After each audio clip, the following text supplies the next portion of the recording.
Hello ladies and gentlemen and welcome to another episode of CookieCast. Today on CookieCast, it's the Laces Out podcast. We've swapped around our guest and our co-host to really confuse everybody. Jump to the YouTube channel to see why it's confusing, or just listen along if that's the way that you get your podcast. We're talking week 9, week 10 and weeks to come, the season as a whole and everything in between. Before we get started, please do consider like, share, subscribe and comment. Drop any reviews you want to drop and share the podcast around. If you've got an NFL fan in your life, send them this podcast. They might even thank you for it. Right, let's get started. So here we go. This is CookieCast, Laces Out.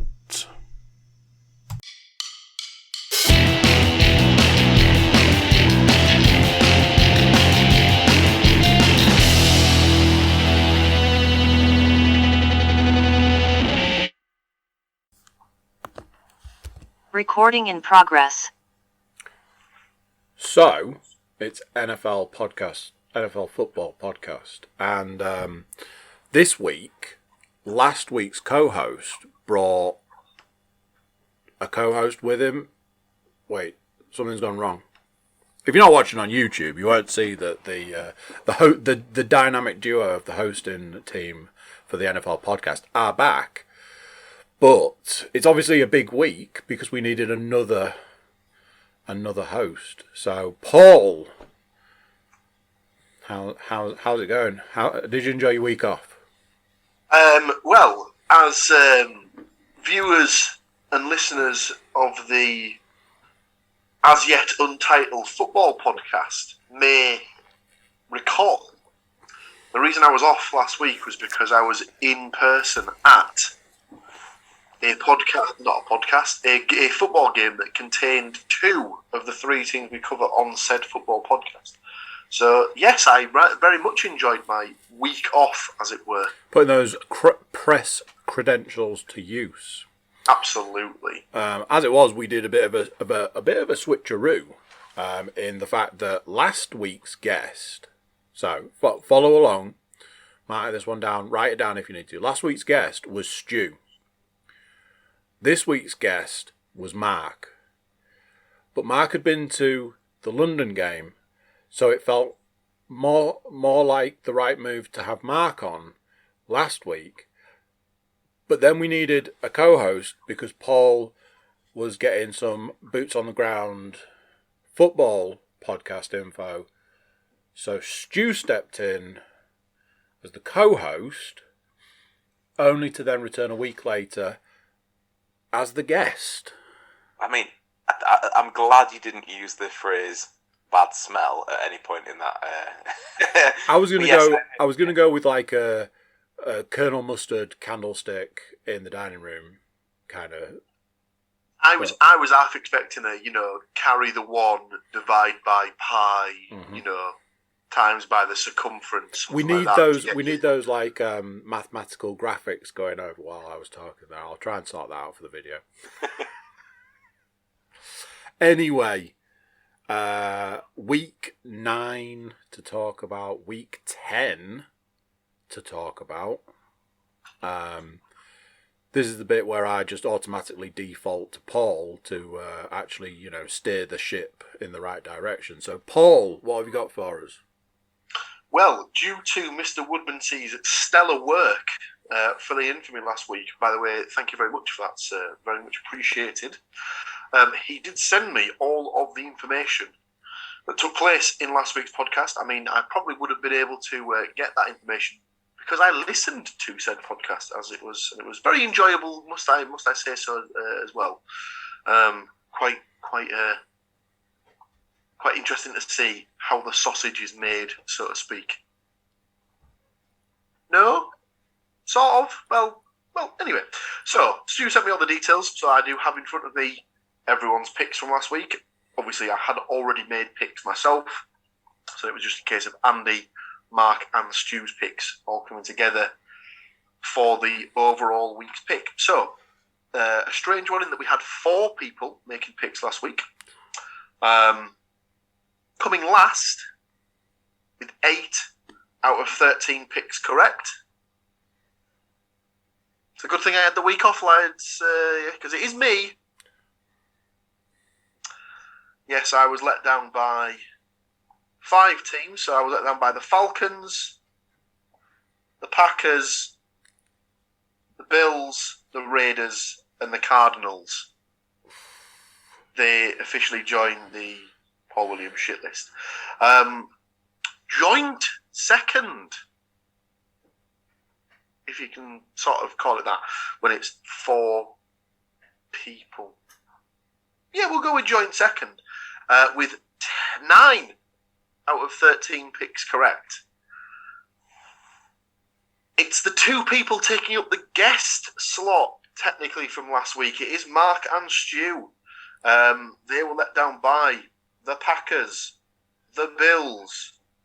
Mark was let down by the Cardinals and the Saints, whereas Stu was let down by the Raiders and the Rams.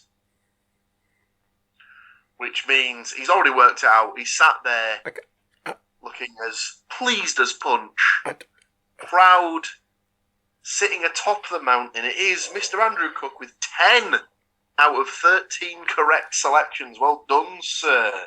You only were let down by the Packers, the Bills, noticing a pattern here, and the Raiders. All the other 10 games you predicted correctly. So well done, sir. You take the point for the week. Thank you. I've seen other people win the week, and I've often dreamt about being in that position. But to be here now, it's everything I hoped it would be and more. I am almost speechless. Going up against the Titans that were the last week's pickers, I feel blessed, quite frankly. Blessed. You absolutely should do, sir. It was a momentous occasion. What's that done for the season long overall scores, I hear you ask? Well, the guest has themselves 2.5 points collectively. Mr. Paul Williams has 3.5 points, not collectively, because I'm just one person. But moving into the lead with 4 points in total is Mr. Andrew Cook, ladies and gentlemen. He is top of the list, top of the pile. Well done to you, sir. There was obviously the side bet done in week 9 as well. And for this one, obviously, Andy was able to pick his own 4 teams, whereas my teams were graciously chosen on my behalf by Mr. Woodmansey. And having listened to last week's podcast and the discussions around shall we stitch him up, I believe, was the first thing that came to mind when I was listening. Whoa. That was neither myself or Andy that mentioned that to begin with either, if you recall. So no, that's fair enough. It was definitely Mark that said that. And don't worry, a note has been taken against your name, sir. I'm sure you're listening, so this will be noted in future podcasts. But the choices for the side bet in week 9. We'll go with Andy's first, because Andy was on 17 from week 8 upwards. Sorry, week 8 upwards. Up to week 8, Andy had 17 picks correct, whereas I had 23 picks correct. So Andy 6 points behind. Obviously, we've both got 4 to play for in week 9. So we'll go for Andy's teams first. Andy had picked the Eagles to beat the Texans. Big tick. The Dolphins to beat the Chicago Bears. It's a second big tick. The Cincinnati Bengals to beat the Carolina Panthers. That's a third tick. Can he get all 4? He left it to the last game of the week, where it was the Baltimore Ravens travelling to New Orleans to take on the Saints. Which way did he pick? He went with the Ravens. It's a clean sweep, ladies and gentlemen. All 4 picks correct. Well done, Mr. Cook. You moved to 21 points in total. Is it too late to suggest an extra point if you get off? Far into the season. Yes, because I didn't get one the week before when I got all 4 of my picks correct. I mean, that's a technicality to me. I mean, it certainly sounds like it, doesn't it? All those in favour? Go on. we move to my selections. Although, should I've actually got them written as Paul's teams in the book, whereas it should really be Stuart. I mean, let's not say anything that remotely sounds like stool there, Paul. Although we're about to find out if that's true, I guess, in many ways. Well, I mean, you might say that, I suppose. So, I had 4 teams picked for me, one of which was the Kansas City Chiefs to take care of business against the Tennessee Titans. Tick. The Minnesota Vikings to take care of business against the Washington Commanders. That's also a tick. The in-form Buffalo Bills going against the New York Jets. Oh dear. In the defence of that pick, if anybody on the face of the planet had that pick to decide on, not Absolutely. a single person was picking the Jets. Oh, absolutely. A lifetime totally agree. Jets fan, somebody that was born wearing a Jets jersey would have looked at that game and gone, I can't do it. Smart money's the Bills right there. You'd have thought so. But yes, sadly, it does mean I do get a loss in the column for this particular week's picks. My other pick was the Green Bay Packers against the Detroit Lions. And oh no, this could not have gone any worse. 2 out of 4 picks correct. I guess, Paul, I'm sorry, Andy. You're not though. That tenner's not arrived yet, but I'll expect it. Again, come on. They went into that game and commentators were saying statistically the worst defense in the NFL going up against the Green Bay Packers. Admittedly, the Packers are on a bit of a weird run right now, but it was the Lions. Another one where I don't think there's any blame to throw around for that pick. For a second, I thought you were going to say it was a Buccaneers pick, and I was going to be like, well, there you go then. No, I mean, I probably would have stayed clear of that game, to be honest with you, because Bucs Rams just had all sorts of "don't go anywhere near me" written all over it. I mean, having watched the game, because it was the game where Tony Romo was on the commentary for it, and that does dictate a lot of how I want to watch the NFL these days. It wasn't a great contest, let's put it that way. But yeah, from a predictions perspective, it puts me 2 out of 4, so it moves me to 25 for the season. So obviously Andy closes to within, in theory, a clean sweep this week of catching up to me. Honestly, I don't want to be that guy, but I think if you go back to the early podcast from this season, when the side bet was mentioned, there was very much a conversation about how it could be a segment that would maybe get dropped or would fall by the wayside. But it has managed to keep itself ticking over by just being that one clean sweep versus one, what's the opposite of a clean sweep? One bad week away from completely switching. Let's call it what it is. One shitting of the bed is basically the phrase that you kind of need to say. Indeedy. So that, from a predictions perspective, is week 9, done and dusted, all tied up with a pretty little bow on top. However, as listeners and viewers of the podcast are aware, that's not how we do things around here. We have some juicy, tasty stats that are normally provided to us by the stats mistress herself via the medium of Mr. Nate Davies. But is that the case this week, Mr. Cook? So sometimes she's screeching at the last minute, and sometimes she's absolutely on it. And these were sent at lunchtime today. She was just on the bobby this week. So the stats mistress has provided week 9, 2022 stats. Indeed, have been given to her by Nate Davis of USA Today. She has taken all of those stats, condensed them down to provide the finest of all the stats for the week. I've got 3 to start us off, and then I've sent some your guys' way. So the first stat is a little bit of an interesting one.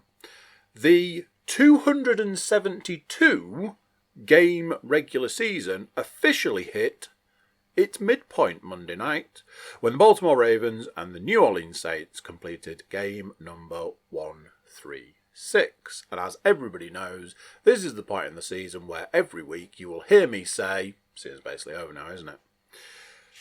That's right, ladies and gentlemen. For the people who had week 10 on their bingo card for when Andy will mention that the season is basically done, tick it off now. I believe last season the drinking the Laces Out drinking game officially went live, and a couple of people ended up in hospital because on the bingo cards is season's basically over now.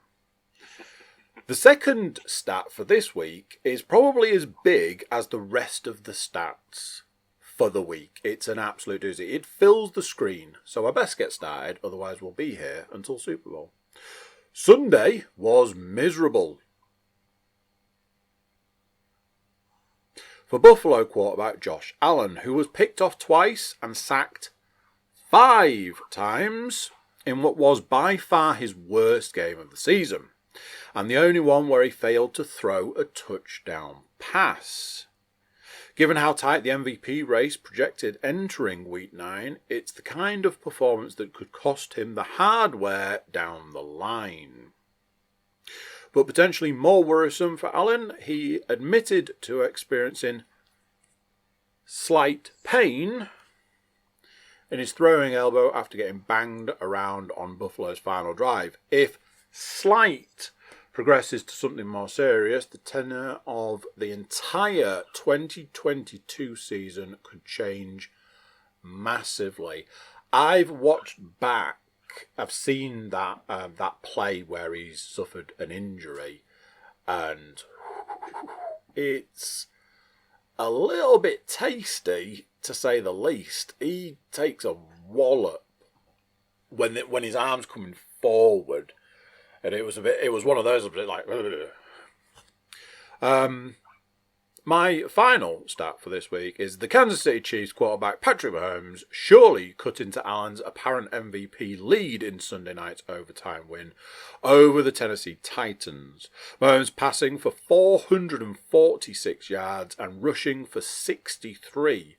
No player in the Super Bowl era, since 1966, had ever passed for 400 and rushed for 60 in the same game. I said to the stats mistress at the weekend, I was like, sometimes you wonder, is Patrick Mahomes worth $500 million? And other times you go, yes he is. Paul, I believe it's over to you for more stats goodness. Yes, let me just realign myself with said stats. So we continue with the Jets' 6-3 start is their best since 2010. Coincidentally, the last time they reached the playoffs. No team currently owns a longer post-season drought. Will that end this season? We'll have to wait and see. Tom Brady may have salvaged the Tampa Bay Buccaneers season and dealt a fatal blow to the defending Super Bowl champion Los Angeles Rams. TB12, who became the first man to pass for more than 100,000 career yards, that's the regular season and the postseason combined, in league history on Sunday, threw for 54 of them, and the Bucs only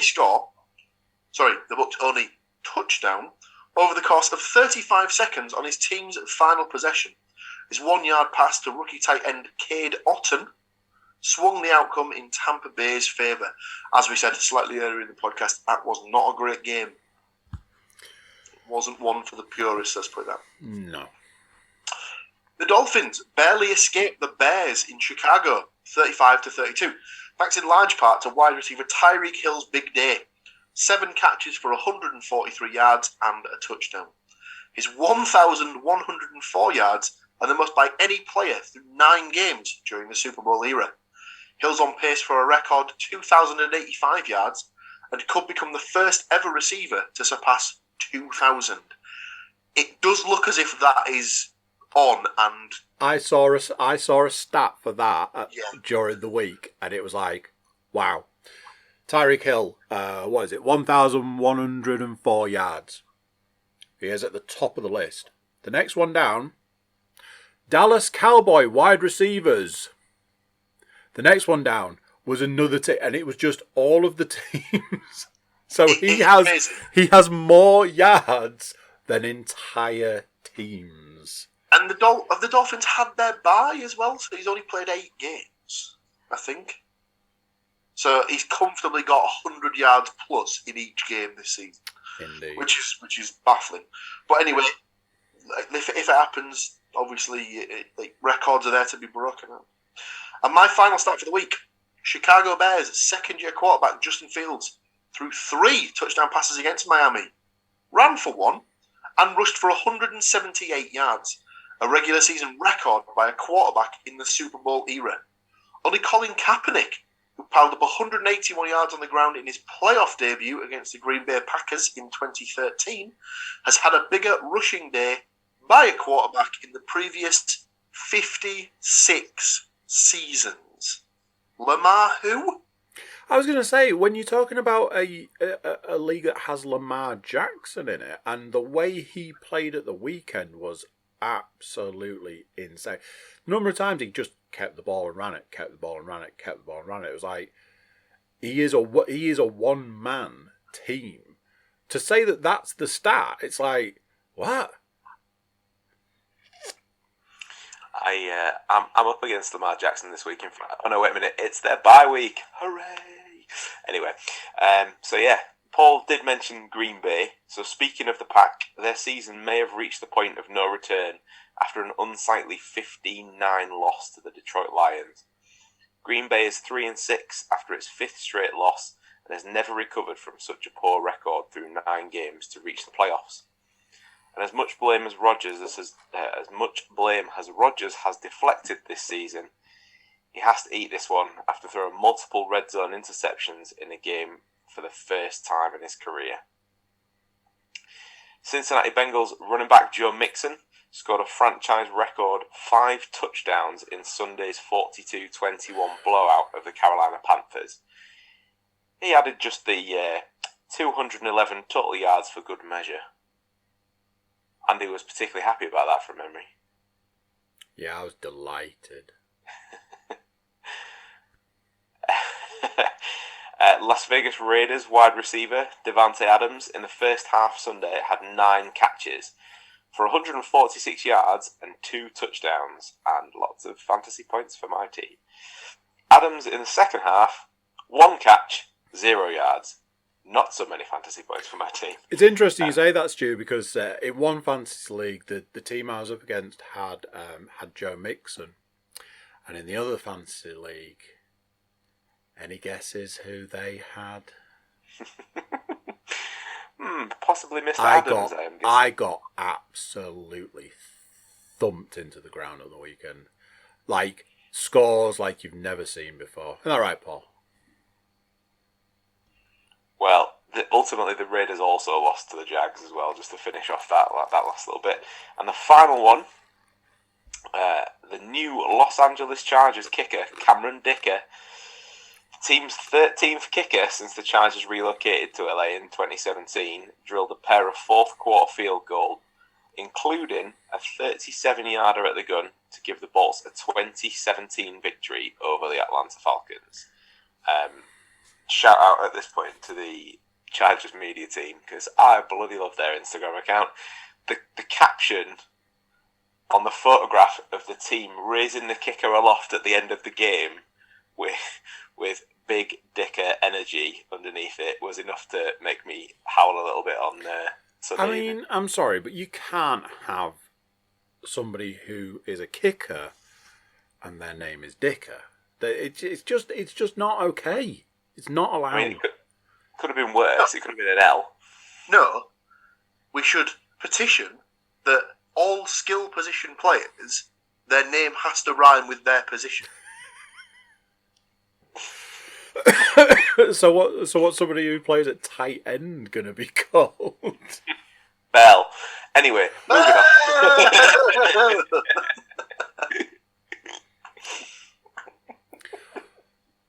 I believe that there is more to come, but whilst we drag our minds out of the gutter and reassess the way forward, we shall have to take a small commercial break. Previously that was a joke, but we have commercials nowadays, so stick around for those, check them out and enjoy, and then we'll be back in just a moment. See you soon.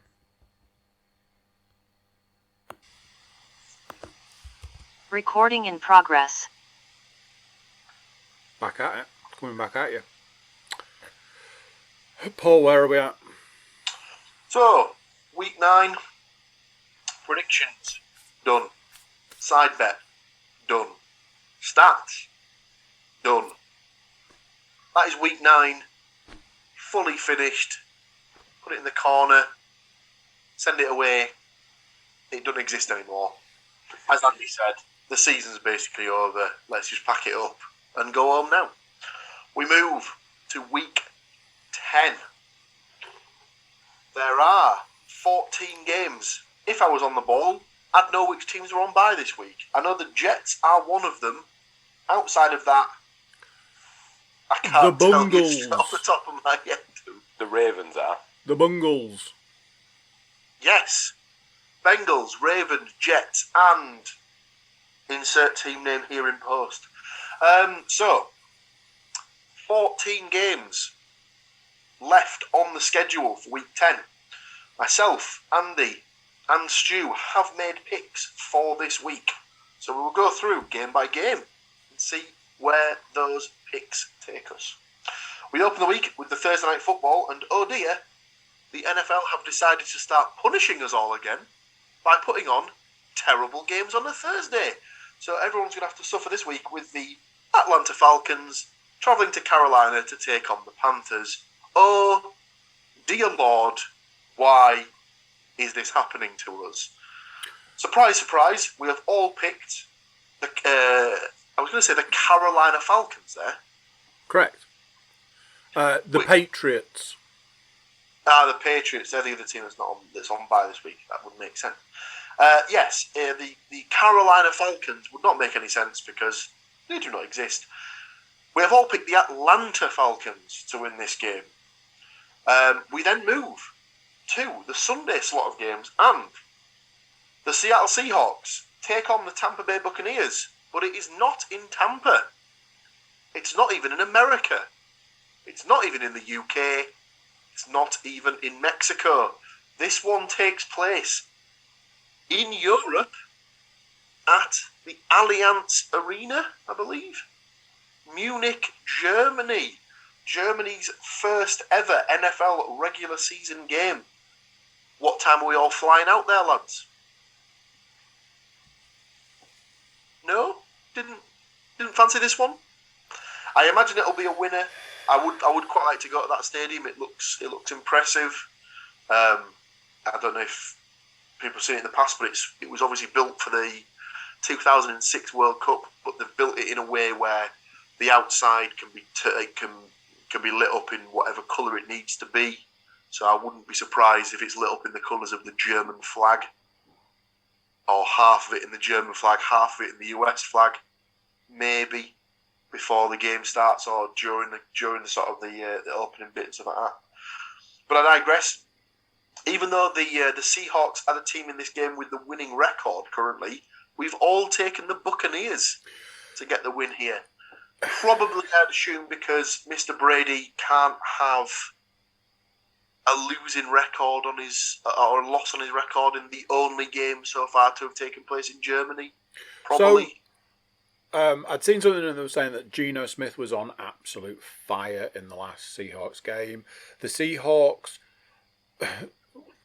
excuse the pun, but they seem to be flying under the radar at the moment. They seem to be, doing the business and nobody's really talking about them, which I imagine at this stage of the Seahawks career is probably quite good for them. Just, keep getting wins and not too much attention. When I looked at it, and like you said, the Seahawks are the team that's got the winning record, it was like, well, the smart money says to put it on there. But seeing Brady come back, seeing the way he came back, seeing the Bucs take that win, I think it kind of falls into the territory of you can never count him out. So when I had to press the button to make the selection, everything that said pick the Seahawks was defeated by it's Tom Brady, and I had to go that way. I'll probably regret it. They'll probably absolutely smash the shit out of them, but either way, you'll be happy though, right? yes, a win's a win, no matter what. Very sensible choosing there. Our next game sees a potential Super Bowl matchup at this point in the season, you could say, where we have the Minnesota Vikings travelling to Buffalo to take on the Bills. Again, surprisingly, we've all gone for the Bills. I'm assuming that's because they're at home. They're arguably the best team in the NFL at the moment. The Vikings have looked very good, I must admit. Obviously, weren't the best against the Commanders this weekend, but managed to get the job done in the end. But we have all taken the Bills. The next game we have is the Detroit Lions at the Chicago Bears. And despite the Lions getting the win against the Packers on the weekend, we have all gone for the Bears to get the win here. Is that not more a case of how bad the other team were as opposed to how good the Lions were? I guess. I'm kind of liking the Bears with Justin Fields. Like, we had a stat about how well he played. He seems to be fitting well with that team. He seems to be playing really well. Like, it wasn't a surprise that Lamar Jackson's name got mentioned at the same time we were talking about him. So, yeah, I'll happily go with the Bears for this one. It means going against the Lions, so... Next up, we have an early contender for Massacre of the Season, where the Jacksonville Jaguars travel to Kansas City to take on the Chiefs. No surprises, we've all taken the Chiefs. Do we think that the Jags will be within 20 points? Let's face it, the day after it's going to be that video of Hulkbuster punching Hulk in the face repeatedly. It's just going to be that, isn't it? It's just going to be, or is it the Simpsons whereas he's dead, leave him alone? It's going to be that one. It's going to be a 50 burger to nothing kind of game. I don't know, the Jags have looked sneaky good on offense and obviously didn't get a win last week. The Jags have looked better this season than they've looked in previous seasons. Their running back is an absolute machine. As far as like seeing them live and seeing how much work they send over the running back position, it's like, yeah, okay, and seeing them live, they absolutely dominated the first half of that Broncos game. But it's the I must admit, it was a bit of a surprise. It was a bit of a surprise when they traded James Robinson, but as good as Travis Etienne has looked, it now seems like it might have been a sensible choice. We move on, and the next game we have is the Cleveland Browns at the Miami Dolphins, and we have all taken the Dolphins on that one. Next up, we have the Houston Texans at the New York Giants, and we've all taken the Giants. The next game is our first difference of opinion, as we have the New Orleans Saints travelling to Pittsburgh to take on the Steelers. Mr. Cook and Mr. Woodmansey have both taken the Saints to bounce back, where I wasn't as happy with what I saw out of the Saints against the Ravens last week. So I think the Steelers might look at this as an opportunity to get themselves a win on the board for this season. The Saints looked bad at the weekend, but the Ravens looked amazing at the weekend. That game was absolutely on fire. The Ravens looked world beaters in that game. So Whether the Saints were just playing badly or whether they were up against a really good team, I'm not sure is the gauge. The Steelers... I'd seen something about the Steelers since TJ Watt had gone out injured and how they... At one point they hadn't won anything since TJ went. There's also that whole quarterback situation. Yeah, it's not ideal at the Saints at the moment, but you never know. This could be the ideal game they need to just get themselves back on the level. Next up, we have the Denver Broncos at the Tennessee Titans, and surprisingly enough, we've all taken the Titans on this one.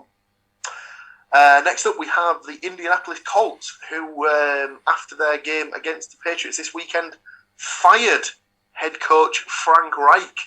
So they have put, I believe, their former centre, Jeff Saturday, in temporary charge until the end of the season or until they have appointed a new head coach in the interim charge. But they are travelling to the desert to take on the Las Vegas Raiders, and because of all that upheaval, we've all taken the Raiders to bounce back from not scoring a point. No, they did score. They just didn't do very well. It was the week before they didn't score. There's been this thing about the Raiders trading away all of their first round draft picks over the last few years because they've just done it again. Like there was like a list of like the last few years' first round draft picks and how they've traded them away. They've obviously seen that the Rams can do it and win. So they thought, well, if it works for the Rams, it must work for us. Yeah, we've all taken the Raiders. Wouldn't be surprised if this one sort of turns into a bit of a dumpster fire sort of 3-3 kind of game where no one can get any offense going. But then again, Davante Adams will probably just rip off a 75-yarder or something like that. So. Next up, we have the Dallas Cowboys travelling to Green Bay to take on the Packers. We've all taken the Cowboys, and I believe if the Packers lose this will be, I want to say 6 in a row they've lost. Yeah, that was the stat on it. Yeah. So it'll probably be, if they lose this, it'll be the end of the season for them. Yeah, so they've lost. I think they're at that point already.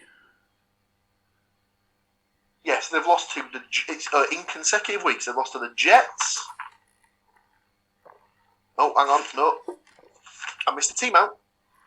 They lost to the Giants, the Jets, the Commanders, oh dear, the Bills,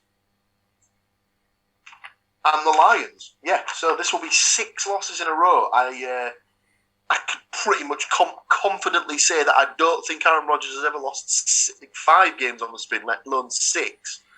So, yeah, not great. But we've all taken the Cowboys in this one. It would just be so Cowboys, though, wouldn't it? From to sort of, hit the skids and lose against the Packers when they're in an absolute, terrible, terrible form. That if there's one thing you can trust the Cowboys to do, it's absolutely shit the bed when you'd expect them to win. It's also your favourite quarterback playing, so we move on to the final of the Sunday regular slot of games, where we have the Arizona Cardinals travelling to Los Angeles, to take on the Rams. This is our other split opinion game where Andy and Stu have both taken the Rams to get the win. I believe the Cardinals may have the upper hand in this one. The Rams look... I know you were saying earlier about one-man teams and stuff like that. If the Rams aren't a one-man team at this point, they're very, very close to being it.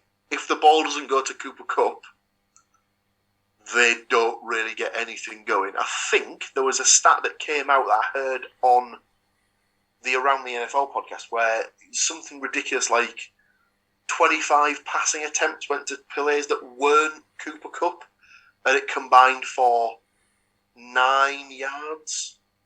The stuff that I read about the Rams and like looked into about the Rams in that came out in the off season about them massaging the salary cap and stuff. It put them way up there at the top of my shit list. To then be doing so poorly, it's like so. What did we achieve here? I know that there was this whole put it all on the line for a win, which they did. But then it's kind of that. So what are we doing now? Sort of situation. It's a bit weird. I don't like going against the Cardinals because the Cardinals are a team that can generally go, yeah, I think we'll win this one, and then you're like, damn it. So yeah, don't know. It's going to go one way or the other, and we'll all enjoy seeing what happens, I'm sure. The Sunday Night Football sees the Los Angeles Chargers take on the San Francisco 49ers, and sadly for Stu, we're all in agreement that the 49ers will come off their bye strong and get the win here. Didn't want to pick your boys? No, not this time. I was reading a little bit in the week about the 49ers, and in fact it was from 3 different places, and all of them almost used the same phrase as having an offense that's going to turn up for the second half of the season. I know they looked good in that last game. Obviously, we had you've been rife with 49ers fans in weeks gone by as well, who have sung the praises. But I don't know, on their home turf, Chargers squeaked by with a field goal last week. I don't know. I can't. I'd love the Chargers to win. Of course I would, but picks wise, 49ers. I think it's a safe bet. I mean,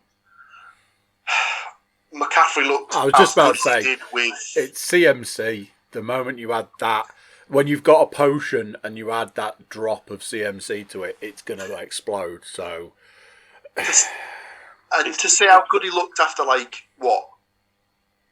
less than a week of practice, or just over a week of practice at the point where it got to where he was sort of starting the game. Didn't he walk into his first game and score though, even then when he didn't necessarily start? Yeah. I just, from the one thing I think I've learned from my time with like watching the NFL and the fantasy and stuff, he's when he's good, he's great.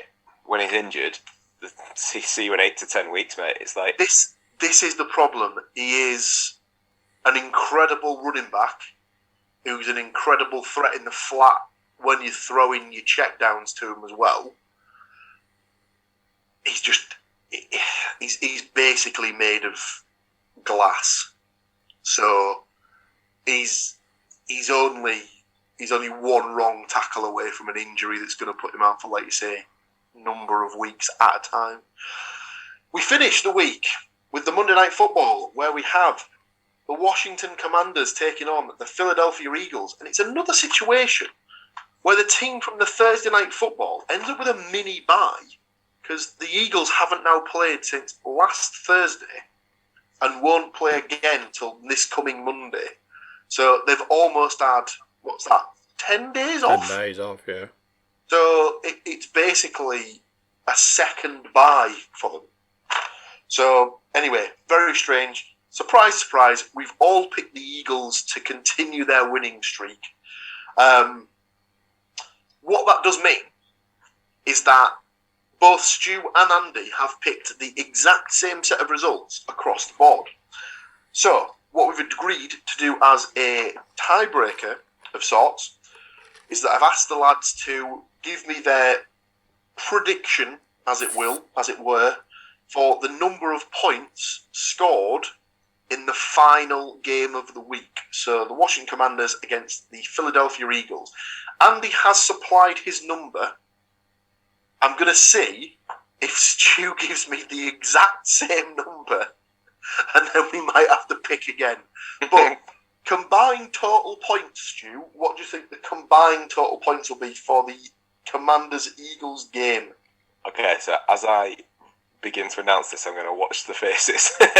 So I've gone for 4-1. We do not need to pick again, ladies and gentlemen. So, Stu has gone for a combined total of 41 points in that game. Andy has gone for a combined total of 36 points in that game. So, they are both within a touchdown of each other. We'll see what it makes for the predictions. Fingers crossed, the Rams lose and the Saints lose, so we don't have to go into the tiebreaker score for Stu and Andy.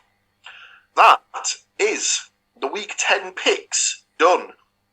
All that is left to do is for myself and Andy to pick our 4 respective games for the side bet.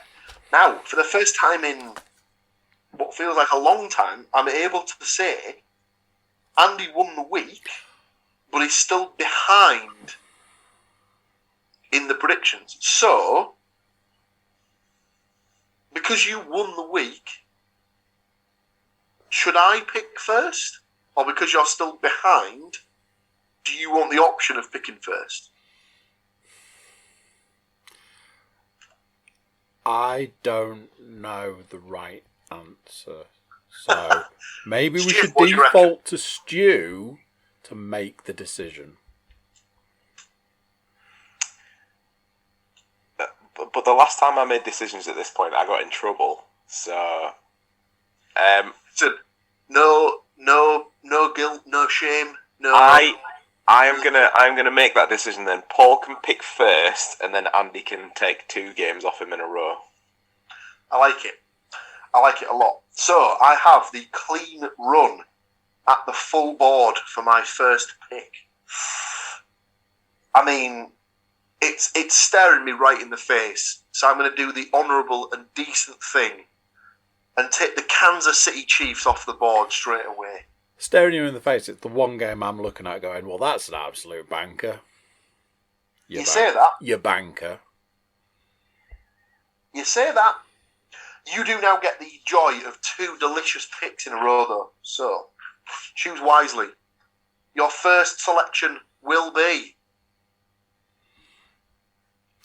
the Philadelphia Eagles to beat the Washington Commanders.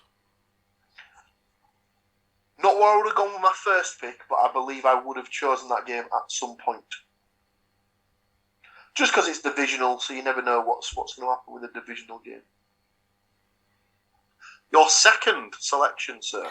Again, probably not in the realms of a first pick, but looking at the numbers, it's like...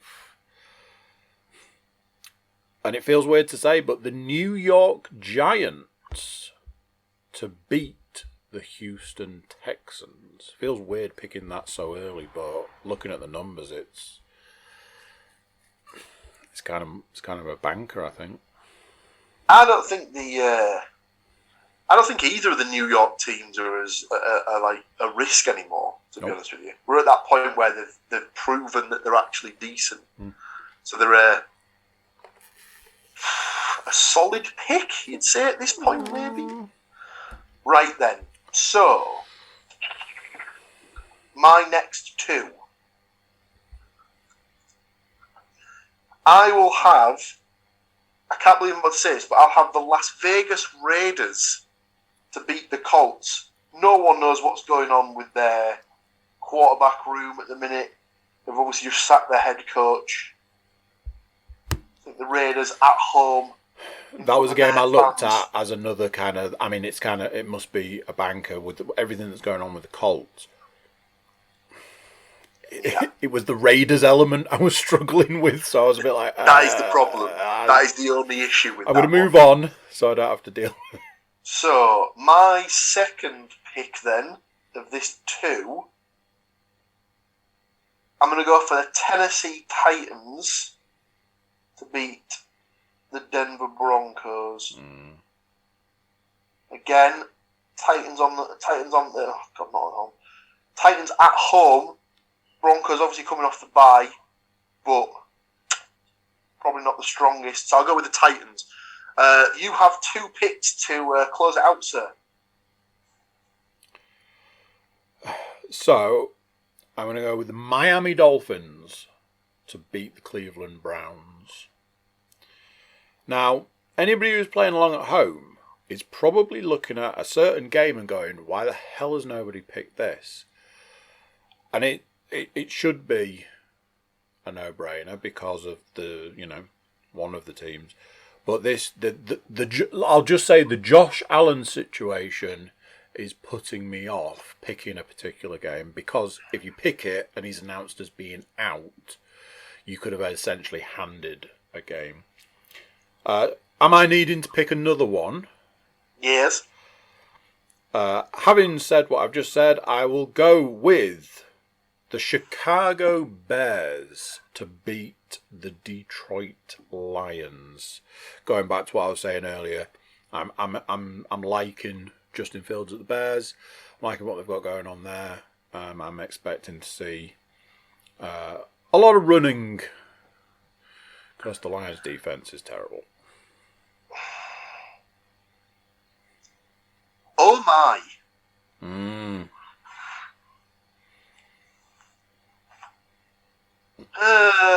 They beat him in the last game, which was only a couple of weeks ago. It did go to overtime, but I am going to go for the Falcons. So I was about to start doing the Falcons, because if I had to pick another game, that's where I would have had to go, because there's too much wiggle room in too many of the remaining games. Like I was saying, with this whole side bet situation, when you've got buys involved, you're already reduced. So we have to pick 8 of 14. You've got games that you wouldn't touch with a barge pole if you had to predict them. So it is really where we start to see a bit of movement. It certainly is, sir. So, to clarify, Andrew has picked the Philadelphia Eagles at home to the Washington Commanders, the New York Football Giants at home to the Houston Texans, the Miami Dolphins at home to the Cleveland Browns, and the Chicago Bears at home to the Detroit Lions. 4 homer picks. 4 homers. Nice. I've gone with the Kansas City Chiefs at home to the Jacksonville Jaguars, the Las Vegas Raiders at home to the Indianapolis Colts, the Tennessee Titans at home to the Denver Broncos, and the only road team in this week's 8 selections, the Atlanta Falcons at the Carolina Panthers on the Thursday night Fun Fest. No one's going to be watching, so how on earth are we going to keep abreast of that one? That, ladies and gentlemen, is your Week 10 predictions and side bet. Done and dusted. Big thank you to our guest, the host of the Getting Over podcast, Mr. Stuart Woodmansey. Thank you for joining us yet again. Obviously, I appreciate last week's shift that you put in, and especially to then return this week for guest duties. Do appreciate that. Big thank you to my co-host for being our boots on the ground in other sports and returning to help me take you lovely people through a sport that isn't from our country. That's it for this week.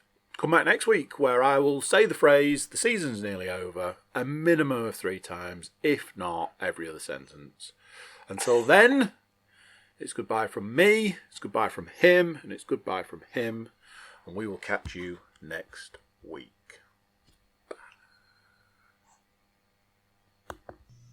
So there you go, what do you think to that? Big thanks to Stu for being our guest. He fills a lot of roles here at the CookieCast podcasts, and we do appreciate everything that he does for us.